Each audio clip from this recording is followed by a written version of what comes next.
Hey, Renegades, what's going on? I am so happy to be here. I'm super excited today. We're going to be talking to one of our own Renegades here, and she is truly a total renegade. She has gone through some health issues on her own, which has caused her to do some research on nanoparticles, and they're linked to long-term chronic issues. And I'm super excited to hear what she has to say today. Hey, Fiona, so nice to see you. Hi, nice to see you too, Glenn.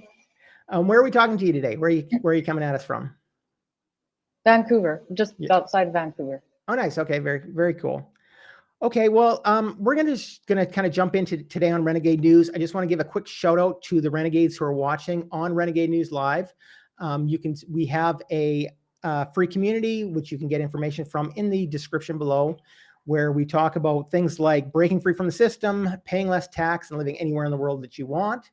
And we don't talk a lot about health issues here, but one of the things we do discuss a lot is self-sufficiency. And I think to be self-sufficient, you really have to take your own health into account and make your own health decisions. And that's why I'm super excited to have Fiona here. And we're just going to dive right in.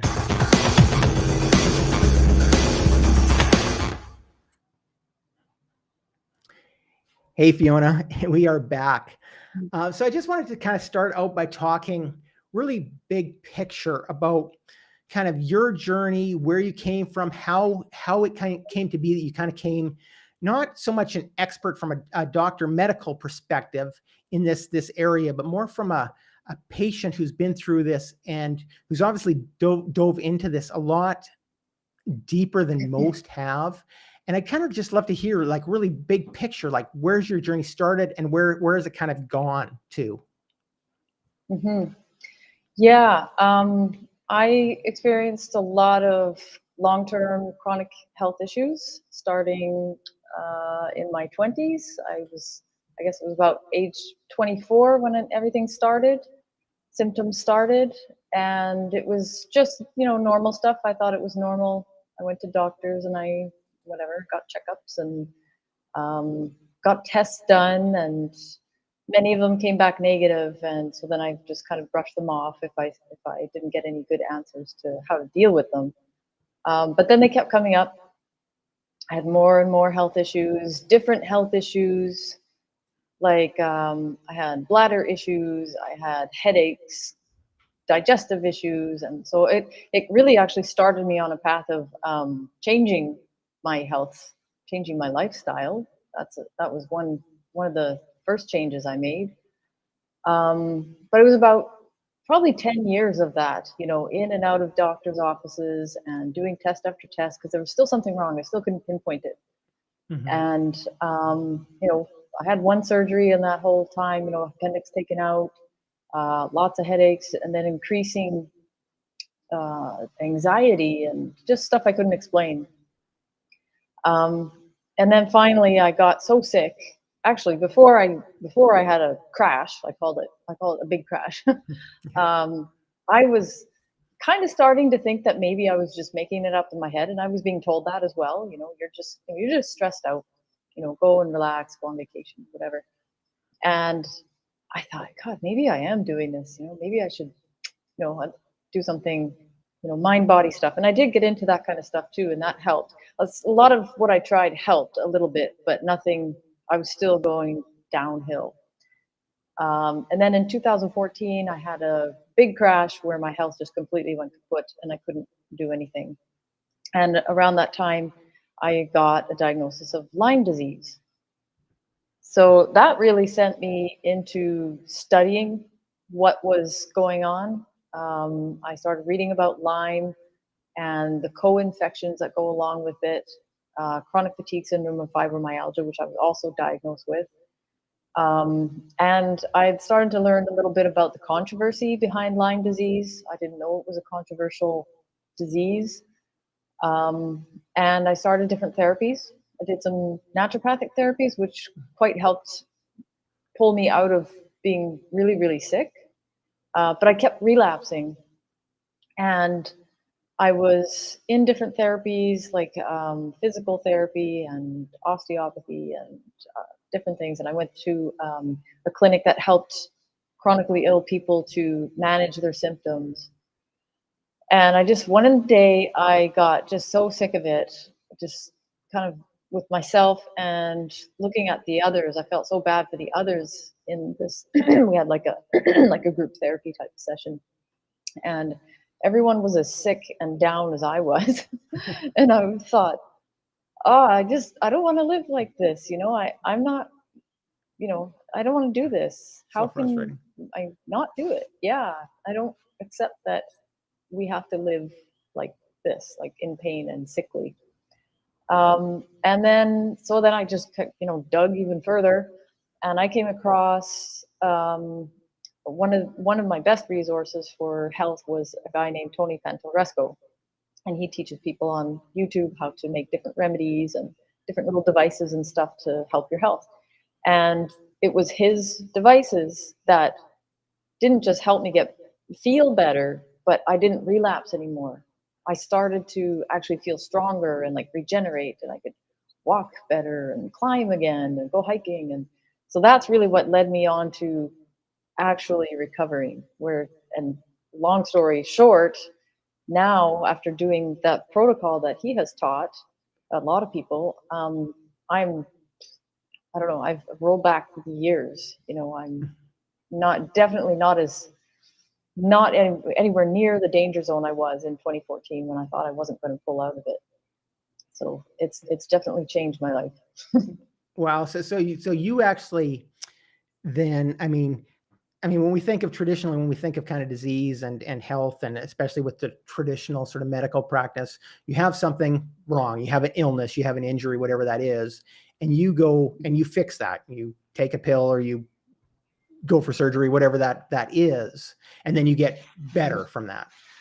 But you've actually not only overcome what you were looking for, you've actually gained back positive on the other side. So you've actually gone beyond that, getting better, to actually really getting better. Right. Yeah. Like there was, even when I did some of the naturopathic therapies, which helped me pull out of being in bed every day, yeah, it helped clear up some of the symptoms. But then I would try to do any sort of exercise, no matter how gentle it was. I would still be in like major pain for days afterwards. My muscles, my body just couldn't take it. My nervous system was shot.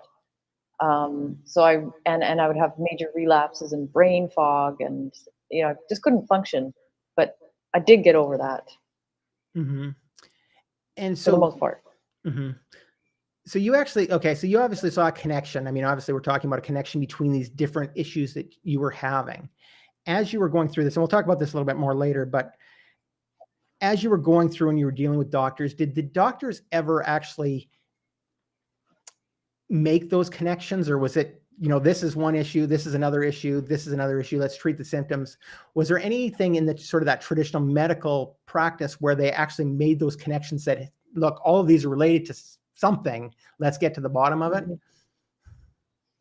The closest thing that came to tying it all together was the diagnosis of, like, the official allopathic diagnosis of chronic fatigue syndrome and fibromyalgia, because they're a cluster of symptoms of pain and fatigue and a bunch. I don't know what the whole list is of either of them. They're pretty close. Yeah.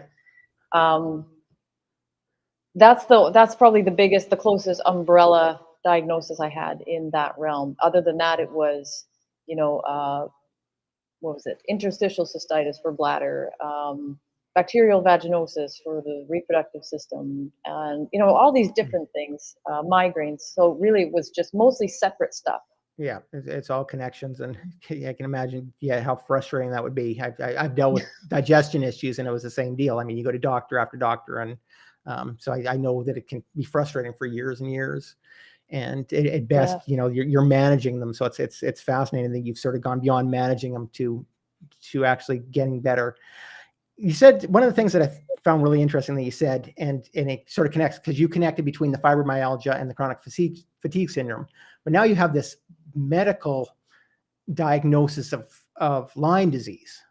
which we Right. all get from ticks. I mean, that's the only way we get Lyme disease, right? Is coming from ticks. I'm assuming that's not The entirely official, true, but yeah, the mainstream answer is yes. But depending on which doctor you talk to, I know a couple of naturopaths that I've seen that talk about it coming from mosquitoes and black flies as well. Some believe that it's sexually transmitted. And if you go even further, when going into the stuff that Tony Panzoresco dabbles in with the nanoparticles, he might even say that it's actually not really a totally organic thing. Maybe it's something a little bit on the synthetic side. really. Is it actually a real? Yeah, So it could be that's something where the that's whole there and just controversy kind of comes. maybe something triggers it, or maybe something. Yeah, could be. But then again, like I said, I did get a diagnosis of it. So if we can trust the testing, then you know, Mhm. yeah, I did have it. Yeah, yeah, that's fascinating. I had a friend with who got Lyme, but like looking back, like I knew her before then, and looking back, she had a number of other issues going on, and she never made that connection. So I just found that super interesting. That Hmm. you did kind of figure that all out.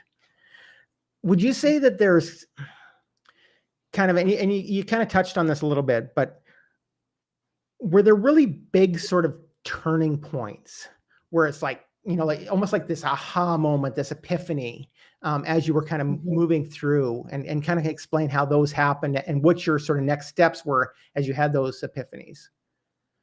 Yeah.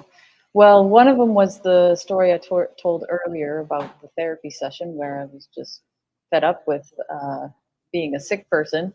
And then, and that's before I really got into the stranger side of Lyme disease and chronic fatigue and fibromyalgia. Um, Later, as I was exploring some more, I discovered Tony's devices and tried them out. I started listening to some of his podcasts and reading what he was putting out and following the links and the breadcrumbs and stuff. And I started using the EMP, the electromagnetic pulsing bucket foot bath that he teaches people how to make. So I started using that, thinking, oh, okay, I don't know what else to do, so I'm just going to do whatever I can. I'm just going to try something different, and I did, and I still didn't really buy what I was hearing. I was skeptical. I was very skeptical, but I thought I'm just going to do this anyway. I'm going to keep going and do it. And one day after using this device, um, I had a bath and I had these funny little fibers come out of my skin and out of my body as well, out of different places of my body. And I took samples of them and I dried them out and I looked at them through a microscope and it I couldn't tell you exactly what it is. There's like no scientist. I've taken it to doctors. They don't know what it is. And I took a look at this and I thought, holy crap, there is something weird going on, and this stuff is coming out of me, and I'm feeling better. I had one of my major symptoms over the years were really intense menstrual cramps, and the doctors actually suspected I had endometriosis, which is where the uterine lining inside the uterus tends to grow on the outside of the uterus, and it can spread throughout the body and cause a lot of pain. The only way to diagnose that is to cut you open, have surgery, and take a look, and then remove it. I never had that surgery, but after 3 months of doing this EMP bucket, the foot bath, I had a painless period, and that's when those fibers were coming out of my body, and I went, "Wow, this is amazing," because it was so debilitating. Every month for 2 3 days on my period, it was just terrible pain, Yeah. and it was one day it just stopped, and I went, "Oh my god, I got to keep going for sure." And then I really dove into things. Oh yeah, no kidding. That's incredible. So as these fibers were coming out, like, did you notice that there was a lot? Like, did it gradually decrease? Did it one day you just not notice? Like, how did that whole thing come together? Well, they no, I still see stuff once in a while as Mhm. I continue to do this. I do believe that we're continuously absorbing toxins like heavy metals in our environment. That was another key thing that I dealt with too, was detoxing heavy metals. and that helped quite a lot. So as I use these devices, these EMP devices, I still see stuff come out. And I lost your question now. Sorry. Yeah. What was the full question? Yeah, I was just wondering if they kind of like decreased, if you could actually tell that there was less of these happening. Yes. If I keep up with the process and do it quite consistently, yeah, it'll kind of peter out a little bit.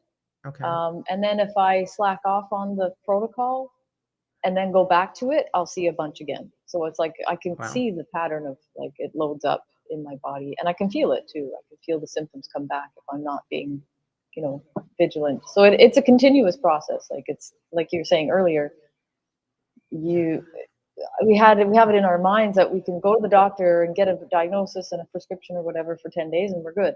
And I thought I could do that for 10 years and I couldn't. We have to continuously do it. Yeah, especially, I mean, if we're talking about a toxin, obviously we got the toxin somewhere to begin with, probably from our environment, that's going to keep coming back if we don't just deal with it. Yeah. Okay, so talk us through this. Just we have some pictures of the particles here. So this, I want you to explain. So this is what you found after you used this device. Correct. I scooped this out of the bathtub after having a bath, and it was kind of a blobby looking thing. I think I sent you pictures of the wet ones. There they are. These are all dried up. So here they are wet. Okay. The side of it next to my thumb. Those three little things came off of me and out of me. I kind of got freaked out over the one on the left because it has a fun shape to it. What does that look like to you then? It's terrifying to me. Like tell me what it looks like to you. It looks to me like a dog. It kind of does, yeah. Like it definitely looks like a creature to me. It's just like, what is this? So what I decided to do, I thought, okay, I got these three pieces. I put them in a container and I let them dry. I don't know I had no intention of what to do. I just closed the container and left it there for about 3 weeks, and then they looked like that afterwards. So this is looking through a little microscope, zoomed in 60 times. You can see they're mostly white. On the left has some black and blue, and on the right one, it's kind of hard to see, but there is a red fiber in there as well. Okay, yeah. Now, when I touch these, they were really fine, silky threads, almost like really fine thread. And the first thing that went through my mind was fiber optic cables. So that's what it looked like on my screen when I looked at it. I've never had a scientist test it, so I can't say definitely 100% what it is. But if you could look at Brian396 online, he has a ton of videos and pictures of this kind of stuff that he's been showing up his body. Excuse me, and Tony Panzoresco has, I think he's posted some pictures as well. People often, they use his protocol to help with this. Okay. And then they say, hey, it's working, and they send them these pictures. A lot of people are sending those kind of pictures. Actually, I've had a few people send me their pictures as well.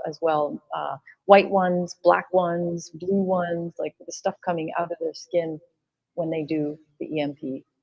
Wow. Okay, that is totally fascinating to me. So we got these little fibers, and I've actually seen some videos and stuff. I'm not going to get into it today just because of where we're streaming, but of these different nanoparticles, probably some stuff that we probably shouldn't be talking about, but it's crazy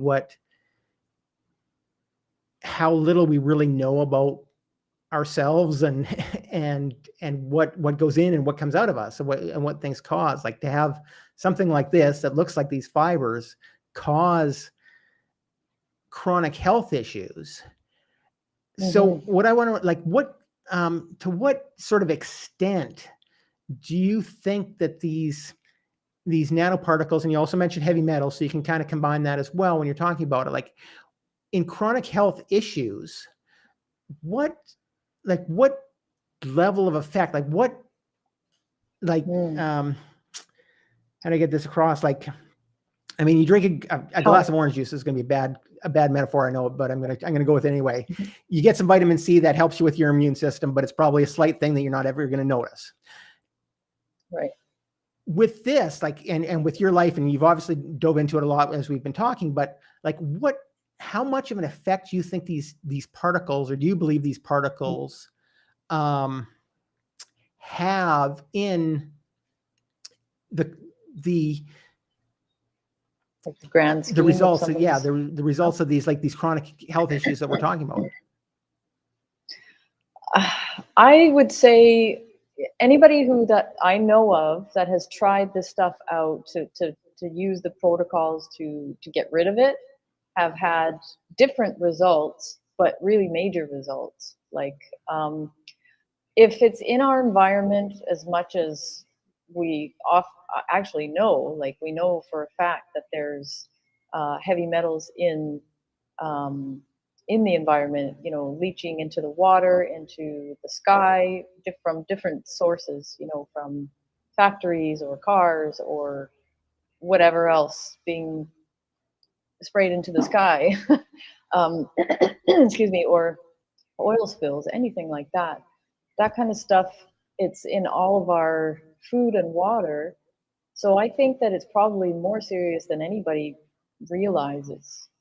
But the good news is we do have ways of getting rid of it, and I think that people can recover from it. The heavy metals is a big deal. I think it, like you said, it is definitely intertwined. The heavy metals and the nanoparticles are, you know, could be the same stuff and just in different sizes. I think that if I hadn't discovered that, the connection between the heavy metals and the nano, and also electromagnetic frequencies, that was a big key as well for me. I probably wouldn't have gotten as better as I have now. So I don't know. I think there's been a rise in chronic illness and autoimmune disease over the past like 20 years or so. I think it's been 20 years, maybe even longer. And I can only speculate like how many people could benefit from getting rid of this stuff from their body, because I do think it has an effect. I think it has a huge effect on them. Mm-hmm. Yeah. So, I mean, clearly, I mean, it's had a massive effect on you. I mean, really life-changing would be, which is, Yep. you know, obviously, and why you've spent so much time looking into it. And as you, okay, so we've talked about this a little bit too, but we've just sort of touched on it. So with yourself, you started to look into this, you found this doctor through the videos. How did you find the doctor that you purchased your first, like this type of device, and how did you kind of get into that world? He's a herbalist, actually, not a doctor. He's a herbalist and an inventor. And I found him through somebody from one of the Lyme disease support groups that I was involved in. And this other guy had a list of his favorite resources for helping his Lyme disease. And Tony Panzoresco was on that list. So I started watching his videos, and I actually bought my first device from him, the EMP bucket. And then I just kept emailing him and pestering him and stuff. And so after that, I started learning from him some more. I thought, because I saw the results, and I've just been following his stuff a lot more and learning what he teaches people, and making the devices and stuff. Okay, so what are some of those therapeutics? You've mentioned the one, but what are some of the therapeutics that you've used yourself, that you've looked into, that are specifically for this type of these types of issues? Well, there's actually a lot. Like, aside from the Antinano stuff that I've learned from Tony P, which I'll come back to, I do still use a lot of other therapeutics. Like I'll go for massage or chiropractic, or I for quite a long time, up until just very recently, I still consulted with my naturopath, and I had a pretty good doctor, MD and ND team, who I worked with the Lyme disease and heavy metal toxicity. So they were able to test me for heavy metals and get me onto a heavy metal detox. And I could even go in for like IVs with the naturopath to help, speed up the process. So there's definitely, I mean, I do definitely advocate for doing as much as you can on your own, but there's definitely still value in going to those practitioners that can guide you if you can find some good, open-minded practitioners in there, and people good in their field. So those are the things that I use, and even acupuncture, like Chinese medicine as well. So when it comes to the other stuff, like the heavy metals, the electromagnetic frequencies, the nano, I use, so the electromagnetic pulsing devices. There's the foot bath bucket, and there's a triangle. It's a little device you make with wires and magnets, and you can hold it over your body, various parts of your body, and it gives your body a little bit of a pulse. And in addition to, and at the same time, you're detoxing, from the inside out, just, some of the regular flushing out and rebuilding, good supplements, good food, stuff that probably a lot of people are familiar with. And then the electromagnetic frequencies is a big deal as well. So I had to move away from a place that was high frequency. I was living in a high rise next to towers, like radio towers, and I moved to a farm, and I could sleep so much better. Yeah. Okay, so I was actually going to ask about that specifically, because you'd mentioned the electromagnetic therapies, and I know that I've had conversations with a lot of my friends about the dangers of the electromagnetic pulses and the fact that we all have 5G in our home, and that's something I'm working on here to try to eliminate it from here. What's the difference between the two? How is one therapeutic and the other dangerous? Do you know? Is that something that's... Well, with the EMP devices, the way it works is it's like an opposing pulse. So you're just pulsing rather than like a direct energy flow. So, for example, like a TENS machine or a Rife machine, it's a more of a direct flow. If you're being hit with your Wi-Fi signal, I don't know I can't tell you what the different frequencies are. I'm sure there's people who know the numbers. Mm-hmm. With the EMP, it's an opposing field, which helps to kind of knock out any kind of program that might be in the nano in your body. Okay. And you use it for maybe an hour every couple of days. Okay. Whereas if you're around the cell towers and your Wi-Fi, like you're being bombarded with that all the time. And oftentimes we're not grounded, right? We're walking on rubber shoes and we're in high rises or whatever. Yeah. So that's the difference there. Okay. As best as I can explain it. Okay. No, that totally makes sense. And somebody, Organic Me, is asking what the name of the device was. I think you'd mentioned it, but what was the actual name of the device? I guess it's sort of an unofficial name, electromagnetic pulsing device, or at the Antinano bucket. If you look up Tony's YouTube, he's on Herbs Plus Beadworks on YouTube. He's got the Antinano device, and it's on there. I have a document if people want to grab it. I've got a bunch of links to some of my links and Tony's links and a few others who are making those devices and showing people how to make them. Okay, perfect. Yeah, I just threw up the link to the document, and I'll also put it in the description as well in the YouTube. So we'll put that in as well, so that anybody can go and find that. There's one more time. So yeah, so I'll make both of those available so people can find that. Super.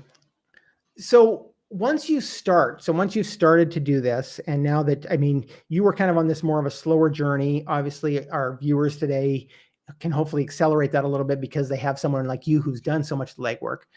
But once you've actually started using this, like what is your what does your journey kind of look like? What does it happen on the way? Is there, like, I know with certain detox, for example, I mean, you're detoxing from alcohol, you go through some pretty brutal low dips where things get really, really bad for a while. What does your life start to look like as you start to go through all these different types of treatments? Well, the way it looked for me was I would use when I started out using the foot bath bucket, I only used it 1 hour per week for about 3 months, and that's pretty small. That's a small amount. You could do more than that, but I just wanted to start with 1 hour a week. That's all I could, my mind could think to commit to, and I also altered what I was eating. So it's a little bit of lifestyle change. That was one.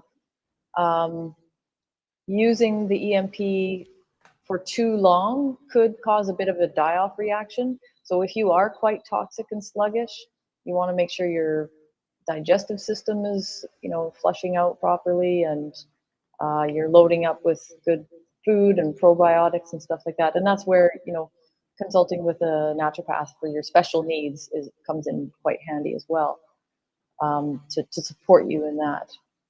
Because, I've overdone it a few times too, and I end up with headaches or, nausea. And then I realize, okay, I just did it for too long, or, I fell asleep with my device next to me, and instead of having an hour treatment, I had like a 4-hour treatment, and I woke up and I was like, oh, now I'm really detoxy. So stuff like that, you just have to you have to monitor yourself. If you're going to treat yourself or,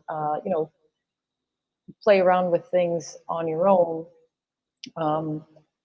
yeah, it's you got to take it in little bite-sized pieces.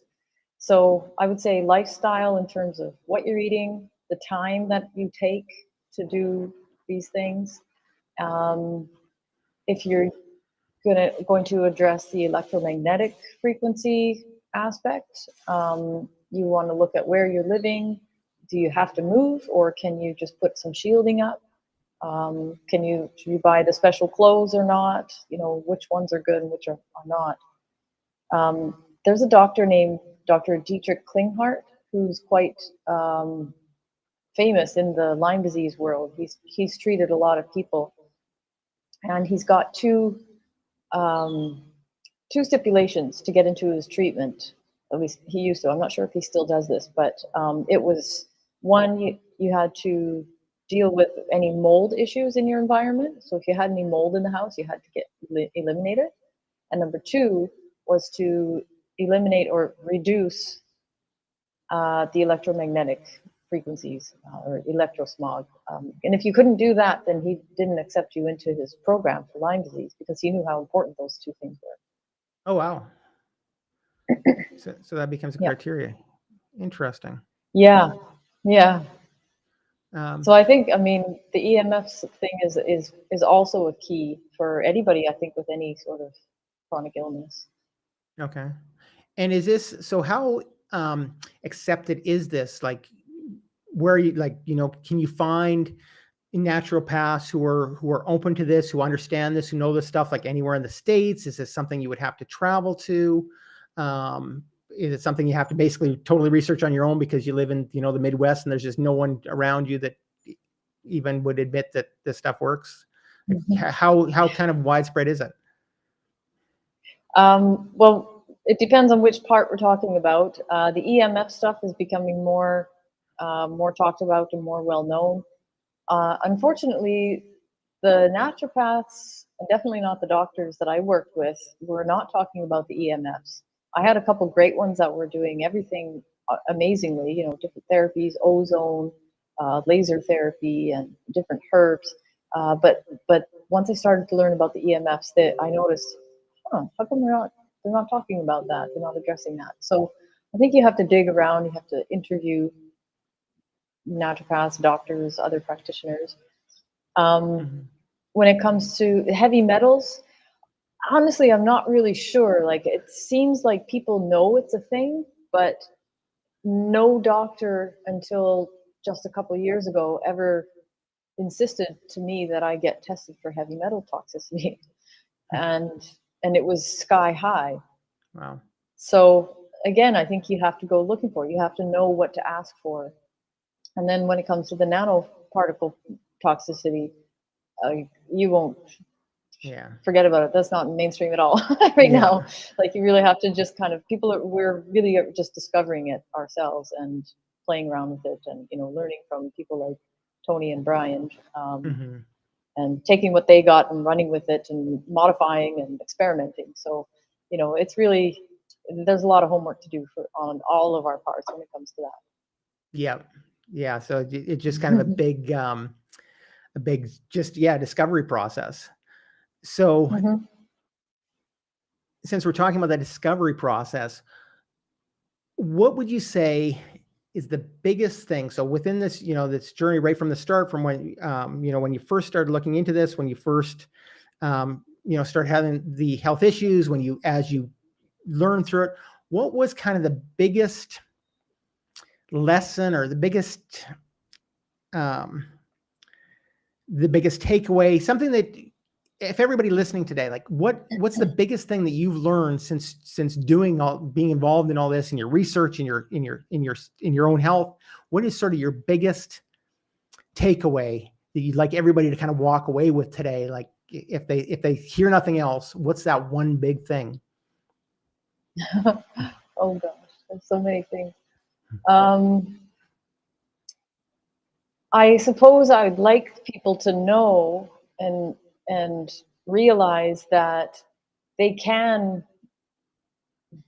You don't have to live like a sick person. You know, I've met a lot of people in the chronic health realm. I have lots of family who are chronically ill with the same issues that I had.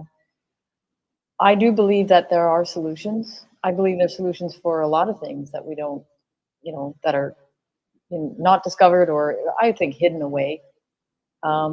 And we do have the answers for that, and it is possible. I know it maybe sounds cliche. It is possible to overcome it, and it's not a mind over matter thing. I do believe there is a connection, you know, with the mind body connection, and, you know, I think that meditation and stuff has its place as well, and it's quite valuable. But it's not just deciding I'm going to get better. You need the tools as well, and those tools are there. It's just people have been missing them, and it's not their fault.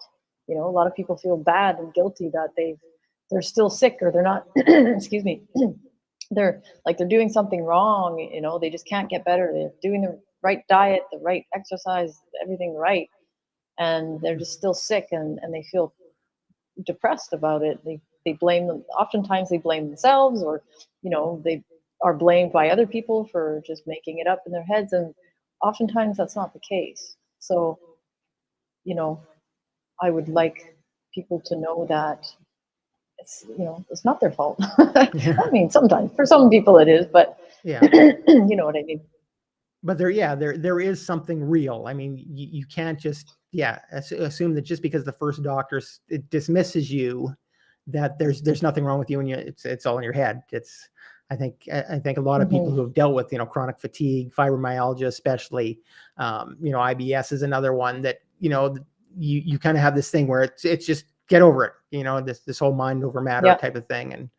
And so it's but you do have to have, you do have to have some kind of, you know, some motivation as well. You know, you can't just sit back and say, oh, okay, there's the answer there, and I'm just going to sit on the couch and make it happen, or let it happen. It does take some work. You know, I was persistent and maybe kind of stubborn. I just I couldn't accept that as an answer. Like, this is your life. You're sickly, and you're going to stay sick and broke and poor, and you can't work. And I was like, nope, not going to do that. Yeah. I think that's huge. And I think that it's funny you should like mention that. Like, you can't, when you have this, I mean, you can't work. So you know, you can't go to meetings. Like I said, that's something that I had experienced with my digestion things. I can't sit through a 3-hour meeting. Well, then you can't have a career. Like, all of this stuff is so tied together. It's not just one thing. Like, everything ties together. Sure so does. I think that's huge. So if somebody was more interested, like if I wanted to get more information from you, How could I do that? We kind of mentioned a link. I believe you told me that you have a webinar. Like, how can we like get in contact with you? How can we learn more and take these next steps? Yeah, so there's the document. You had put up a link already, so if people want to grab that, that'll kind of give you sort of an overview of what I've done to get better, and it'll give you some links to the resources, you know, some of the videos, how you can make those devices and where you can buy them if you'd rather buy them. Just another little tips, things that you can do to help you kind of recover. Also, yeah, I'm holding a webinar this Sunday, free to listen. It's on my website. There's a button that says free webinar. So fionaforhealth.com, and then just click free webinar, and they can sign up there, and we'll talk a bit about some of this stuff. Okay, Yeah. perfect. And I'll add a direct link to the webinar. But yeah, we'll have links to the other stuff in the to web page and to the document in the description as well. Yeah, no, I strongly recommend that webinar because I think it's. I assume you're going to dive a lot deeper than we could get into today. Probably talk about some stuff that we couldn't even talk about today. So I think that'll also be fascinating. Thanks. I mean, thanks for coming on. This has been like I know for me, this is just like so interesting. It just blows me away. Is there anything else that you just kind of want to just get out there that you really want to say to everyone? No, I think that's about it, and I'm just grateful to be able to talk and come onto your Renegade platform. This is fun. Thank you. Well, thanks again for coming on. This is great. I had a whole lot of fun. I know I learned a lot. I'm sure everybody else did as well. I'll definitely be talking to you more. I'm super excited that you're one of the Renegades. Again, if you're interested in the Renegade community, we have a link to that below as well. You have, fascinating people who are living that free life like Fiona. I mean, there's a sample of the type of people who, who are just taking responsibility for their health. So I just look forward to talking to you more, and we will talk again very, very soon. Bye, Glenn.